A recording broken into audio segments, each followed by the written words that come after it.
Maharashtra TV आपल्या हक्काचा media. आज हिरकणी महोत्सवाचा शेवटचा दिवस होता।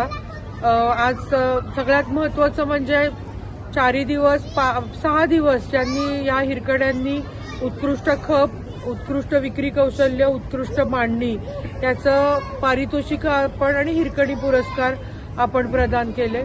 आणि आज गौरी कानेटकर ताई म्हणजे त्या पुरस्कारांबद्दल मी नंतर बोलते, पण आजचा जो सांस्कृतिक कार्यक्रम होता तो म्हणजे अनुरूप युवा संस्था पुणे यांच्या ज्या मेन संस्थापक अध्यक्ष आहेत गौरी कानेटकर ताई यांची मुलाखत आपण इकडे घेतली। आता आजच्या या बदलत्या काळामध्ये म्हणजे जर पूर्वी जे होतं की सुनेला पुरणपोळीचा स्वयंपाक आला पाहिजे तर ती मुलगी चांगली, आजच्या ह्याच्यामध्ये निकष बदलतायत का लग्नासाठीचे मुलीचे, मुलामध्ये काय बदल असावा की जेणेकरून ही लग्न संस्था टिकेल, आईने काय आपल्या मुलाला आधीपासूनच शिकवावं किंवा अमेरिकेतला मुलगा चांगला का, पत्रिका बघावी की नाही, नक्की काय ऍडजस्टमेंट केली पाहिजे की ही जी पवित्र आणि चांगली सुंदर लग्नाची संस्था आहे ही टिकून राहील। एक थोडा वैचारिक कार्यक्रम होता, थोडं काहीतरी वेगळा चर्चा या निमित्ताने घडून आणावी। कारण आता मी जेव्हा आजूबाजूला माझ्या मैत्रिणींचे मुलं आणि मुली आता लग्नाला आलेल्या आहेत तेव्हा त्यांच्या मनामध्ये जी धाकधूक आहे, मुलींच्या त्यांच्या अपेक्षा वाढल्यात। पूर्वी आई वडील जे बघायचे त्या मुलाबरोबर लग्न करून तिला विचारलं जायचं, पण आता मुलींच्या अपेक्षा, मुलींचं वयाचं वय, ती मुलगी म्हणते आज मला मुलाला जर घर असेल तरच मी लग्न करणार किंवा त्याला परमनंट नोकरी असेल तरच लग्न करणार, नाही तर नाही। त्यामुळे दोघांची वय वाढतायत की मुलगा शिकून सेटल होऊन नोकरी करेपर्यंत म्हणजे नोकरीचं बघेपर्यंत वय 30ला येतंय, मुलींचं येतंय। योग्य वयाचं वय कोणतं, आता 26-27 पर्यंत मुली पण लग्न करत नाही, अगदी धाराशिव मधल्या सुद्धा। आपल्याला वाटायचं की पुण्या मुंबईतले प्रश्न आहेत, धाराशिवला नाही ठोठवलेले, पण घटस्फोटाचं प्रमाण आता धाराशिवमध्ये पण वाढायला लागलेलं आहे। आपल्या आजूबाजूच्या नातेवाईकांमध्ये ह्या घटना घडायला लागल्यावर कुठंतरी चर्चा धाराशिवमध्ये घडून आणावी असा विचार माझ्या मनामध्ये आला, म्हणून हा कार्यक्रम आपण हिरकणी महोत्सवात ठेवला। कारण माझ्या हिरकणीला घरातलं पण बघावं लागतं, तिला पण सून येणार आहे, तिच्या सासूने तिच्याकडनं काय अपेक्षा ठेवावं, ती आता कमवतीये तर थोडं ऍडजस्ट करून घ्यावं, या निमित्ताने हा तिला एक साऊंड मानसिक आबळ देण्यासाठी हा कार्यक्रम 160-161 होते। महिलांचा प्रतिसाद कसा वाटतो? तुम्ही बघत असाल महिलांचा प्रतिसाद 6 दिवस महिलांचा, पुरुषांचा, म्हणजे तुम्ही ग्राहकांचा म्हणताय का स्टॉलवाल्यांचा म्हणताय? स्टॉलवाल्यांचा मिनिमम 4 ते 5 हजार रुपये पर दिनी मिनिमम मी म्हणतेय, तुम्ही स्टॉलवाल्यांना विचारा। मी माईकवर अतिशय जबाबदारीने बोलते, मिनिमम 5 हजाराचा खप प्रत्येक दिवशी इथल्या झालेला आहे। एका माझ्या महिलेनी 1 ते 1.5 लाखापर्यंतचा खप केलाय। अंदूरची महिला आहे स्वप्ना सारणे म्हणून, तिने साड्यांचं स्टॉल लावलं होतं, तिच्या साड्या पण 1300 रुपयाला होता, तेवढा काय महाग नाही, महागातली महाग साडी 1300ची होती आणि तिने 1 ते 1.5 लाखाचा खप केला। ही साधी गोष्ट नाही। वडापाव आला विकणाऱ्या माझ्या दत्तनगर मधल्या एका स्टॉलधारकांनी 45,000 रुपये नुसते बटाटवडे विकून घेतलेला आहे। त्याचं मिसळपावचं खरं दुकान आहे, पण बटाटवडे आणि बाकीच्या ह्याच्यामध्ये त्यांनी 45,000चा खप केलेला आहे। वारकरी सेटचं जे काठी आपलं सावरगाव काठीच्या जवळ तुळजापूर तालुक्यामधल्यांनी भावल्या केल्या होत्या गौरी गणपती देखावा समोर, आपण ज्या मांडतो गौरी जो सेट आहे, गोंधळ्याचा सेट आहे, आई तुळजाभवानी छोटी करून गोंधळी आहेत, वेगवेगळे केले वारकरी सेट आहेत, वटसावित्री पूजणारी बाई आहे, सगळं जो देखावा गौरी मी म्हटलं ना, जिल्ह्यातल्या महिलांसाठी हेच सांगेन मी। आपलं 2024 जोरात सुरू झालेलं आहे। आपल्यातल्याच 160 महिलांनी आज इथं 30 ते 40 हजार रुपये कमवून गेलेले आहेत। आपण नवीन उमेदीने उभं राहायचं आहे आणि राणादादा आणि मी त्यांच्या पाठीशी सदैव असतील। एक मिनिट ताई, ह्या महिलांना आम्ही एक म्हणजे हिरकणी महोत्सव हा भरवलेलाच आहे, पण आपण एक प्रण केलेला आहे की या 160 जणांना सीएमई जीवाय आणि पीएमई जीवायच्या माध्यमातून 1 ते 2 लाखापर्यंतचं किंवा त्यांना जेवढं पाहिजे तेवढं, एकच मिनिट नाही राहू दे, मग थांब, नाही थांबा साहेब बोल, पुन्हा घेते मी. आम्ही राणादादांनी आणि मी एक प्रण केलेला आहे की या ज्या 160 स्टॉल धारक आहेत त्यांना CMEGY PMEGYच्या माध्यमातून त्यांना जितकं पाहिजे तितकं लोन 1 लाख 2 लाख 5 लाख किंवा 50 लाखापर्यंतचं म्हणजे मिळवून देण्याचं, त्यांचे व्हायली मंजूर करून त्यांना कर्ज मिळवून देण्यासाठी 100% प्रयत्न आपण करणार आहे. आणि हा शब्द आहे की ह्या सगळ्यांना आपण कर्ज मिळवून देऊ. या हिरकड्या आपल्या जिल्ह्यातल्या आपल्या पायावर कशा उभं राहतील आणि पुढच्या वर्षी यांच्या सक्सेस स्टोरीजचं आपल्याला नक्की काहीतरी म्हणजे मोठा उद्योग चालू करायसाठी त्यांना आपण नक्की मदत करणार आहे. या वर्षीच्या हिरकणी महोत्सवामध्ये आपण CMEGY PMEGY ज्यांनी रोजगार उपलब्ध चालू केले त्यांचा सत्कार केला. पुढच्या वर्षी या 160 जणींमधनं काही सक्सेस स्टोरीज आपण नक्की निर्माण करू. शेतीचं स्टॉल लागतील का पुढच्या? सेंद्रिय शेतीचे यावर्षी पण होते, पण ती जी ऑर्गॅनिक हळद मुळेवाडीची करते त्यांना आम्ही रिक्वेस्ट केलेली की ज्वारी, अगदी माझी सुद्धा ऑर्गॅनिक आहे, हळदी बरोबर त्यांनी ज्वारी, बाजरी, तीळ होती माझी पण ते ठेवलं नाही.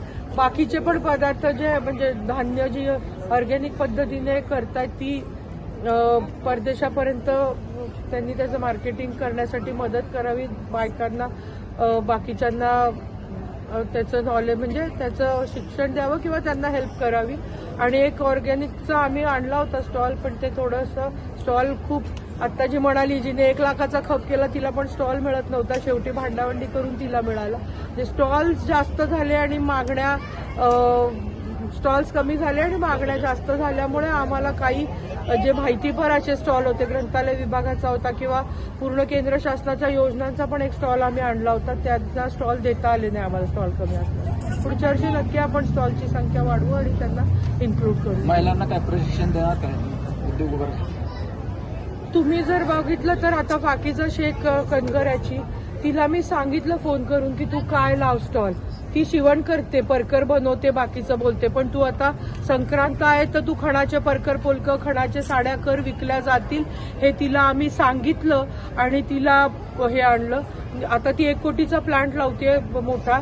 निश्चित आम्हाला जे बेडस्प्रेड वगैरे असतात पॅचवर्क करून, आणि आम्हाला पण हिरकडे आम्ही शोधतोय आणि आम्ही बऱ्याच जणींना थोडं, आता अळणीची जी आहे तिने कपकेक केले, तिला मी म्हटलं की तू मटारचे पॅटीस लाव, थंडी आहे, मटार गाजर मिळतंय तर तू मटारचे पॅटीस लाव.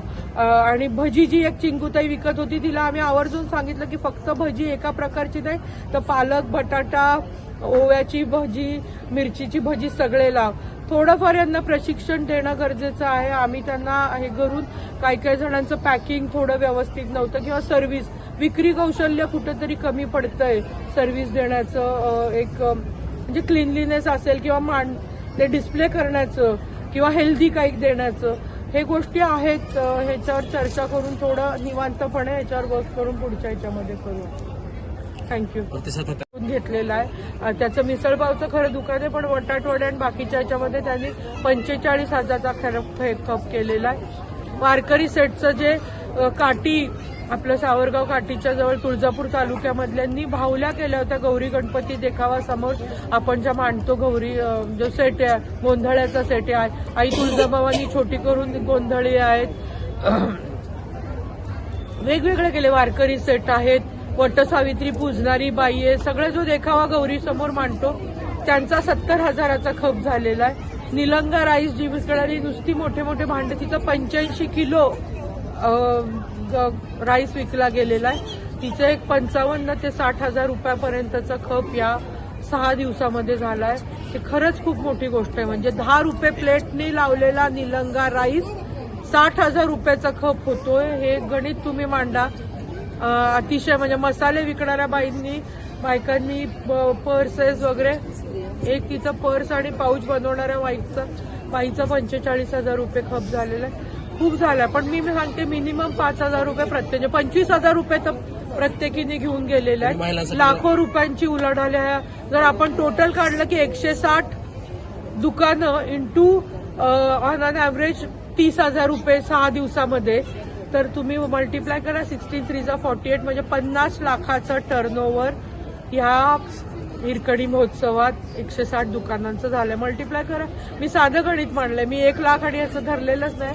160 दुकानं इंटू 5,000 रुपये on and average per day याचं म्हणजे किंवा 30,000 रुपये 6 दिवसाचे 5,000 रुपये प्रत्येक दिवसाचं तर 30 इंटू 6 48 lakhs 50 lakhsचं टर्नओव्हर या हिरकणी महोत्सवामध्ये घेतलंय. आम्ही स्टॉल मोफत दिलेले होते. 200 रुपये फक्त नोंदणी फी आणि डिजिटलची फी घेतली होती कारण आम्हाला अशुरन्स हवं होतं की तो स्टॉल येणार आहे. 200 रुपये दिला म्हणजे येतो ते पण आम्हाला घ्यायचे नव्हते. पण आज या बायका एवढे मोठे पैसे 30 नववर्षाच्या सुरुवातीला त्यांच्या हातामध्ये पैसा खळखळलेला आहे. एक नवीन उमेदीने ते 2024ला सामोरं जाणार आहेत. एका नवीन उमेदीने काहीतरी खरे म्हणजे आपलं उत्पन्न वाढवण्यासाठी या हिरकण्या सरसावणार आहेत. त्याच्यामुळे नवीन 2024 वर्ष माझ्या सगळ्या धाराशिवमधल्या महिला ज्या काहीतरी करू इच्छितात, स्वतःच्या पायावर उभं राहू इच्छितात, जगडू इच्छितात. काही जणींचं झालं नाही, 2-4 हजार वगैरे असं थोडं झालं, एक 10 ते 15 हजार एक दोघींचं झालेलं आहे. त्या बायकांनी शिकल्या की बाकीच्या बायका कशा धडपडतायत आणि त्यांना कुठेतरी उमेद आली की मी पण काहीतरी करू शकते. त्यामुळे कोणीच इथं रिकाम्या हातातनं लेडीज क्लबच्या हिरकणी महोत्सवामधनं गेलेलं नाही, काहीतरी गाठीशी शिदोरी बांधूनच गेलेलं आहे. त्या काहींची मार्केटिंग झाली म्हणजे जे लिंपण आर्ट होतं त्यांची माहिती धाराशिवकरांना नव्हती, तिची माहिती म्हणजे मार्केटिंग झालं. एक त्या टी शर्टवर छापायचं स्क्रीन प्रिंटिंगचं जे छापायचं होतं त्यांची माहिती पूर्ण धाराशिवकरांत झाली. मोपेडवाले इलेक्ट्रिक स्कूटर पहिल्यांदा आपल्या धाराशिवमध्ये विकायला आले, त्या इलेक्ट्रिक स्कूटरची मार्केटिंग झाली. त्यामुळे सगळे निकष फक्त खप किती झाला याच्यावर घेता येणार नाही. बऱ्याच जणांनी बरंच काही घेऊन या हिरकणी महोत्सवामधनं चाललं. पण मी माझं पुढचं हे बोलते हे आधी आपले जे चीफ गेस्ट आहे त्यांना तुम्हाला महिलांना काय आव्हान करतात? महिलांना काय आव्हान असेल? ग्रामीण भागामध्ये महिलांसाठी सतत व्यासपीठ उपलब्ध आहे. आपल्या भागातील महत्त्वाच्या आणि ताज्या बातम्या पाहण्यासाठी आजच आमच्या महाराष्ट्र टीव्ही न्यूज चॅनलला यूट्यूबवर सबस्क्राईब करा आणि बेल आयकॉन प्रेस करा.